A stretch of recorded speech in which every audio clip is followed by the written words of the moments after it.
हाल ही social media पर बिहार के बेटे सोनू कुमार का वीडियो वायरल हुआ था, जिसमें वह मुख्यमंत्री नीतीश कुमार से पढ़ाई में मदद की गुहार लगाता नजर आया। साथ ही पिता और सरकारी स्कूल टीचर की पोल खोल दी थी, जहां एक्ट्रेस गौहर खान ने सोनू कुमार की पढ़ाई का खर्च उठाने का जिम्मा लेने की बात कही। वहीं अब सोनू सूद ने कुछ ऐसा किया है कि उनकी वाहवाही हो रही है। सोनू सूद ने पटना के एक स्कूल में सोनू कुमार का एडमिशन करवा दिया है। साथ ही इस स्कूल में हॉस्टल की भी व्यवस्था है, जहां सोनू कुमार आराम से रहकर पढ़ाई कर सकेगा।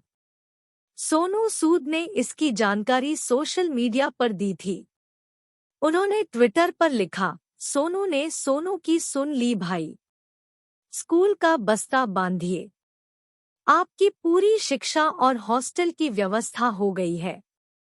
आइडियल इंटरनेशनल पब्लिक स्कूल बेहटा पटना।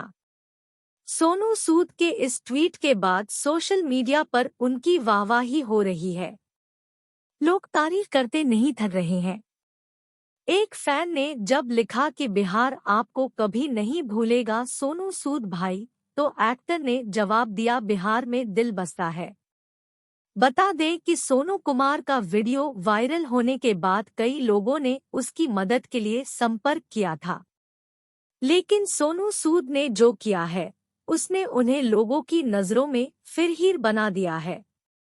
नीतीश कुमार जब हाल ही पत्नी की 16वीं पुण्यतिथि पर नालंदा स्थित कल्याण बिगहा नाम के गांव पहुंचे तो सोनू कुमार वहां पहुंच गया। सोनू ने सबके सामने न सिर्फ अपने पिता और सरकारी स्कूल में पढ़ाने वाले टीचर की पोल खोली, बल्कि पढ़ाई में मदद भी मांगी। सोनू सूद की बात करें तो उन्होंने कोरोना काल में तो जरूरतमंदों और प्रवासी मजदूरों को बढ़-चढ़कर मदद की ही थी, वह कई बेरोजगारों के लिए काम और नौकरी की भी व्यवस्था कर चुके हैं। जल्द ही सोनू सूद फिल्म पृथ्वीराज में नजर आएंगे। इस फिल्म में मानुषी छिल्लर, अक्षय कुमार और संजय दत्त भी है। गौरतलब है कि सोनू, जिसने 14 मई को बिहार के मुख्यमंत्री नीतीश कुमार से हाथ जोड़कर अपनी पढ़ाई का बंदोबस्त कराने की अपील की थी, वही सोनू जिसने आरजेडी नेता और हसनपुर से विधायक तेज प्रताप यादव से वीडियो कॉल पर बताया था कि वो आईएएस बनना चाहता है, लेकिन उनके तेज प्रताप या किसी के अंडर में काम नहीं करेगा। जी हाँ, बेबाकी से अपनी बात रखने वाले उसी सोनू की सोनू सूद ने सुन ली है। मोनी अमेजिंग टीवी को सब्सक्राइब करें।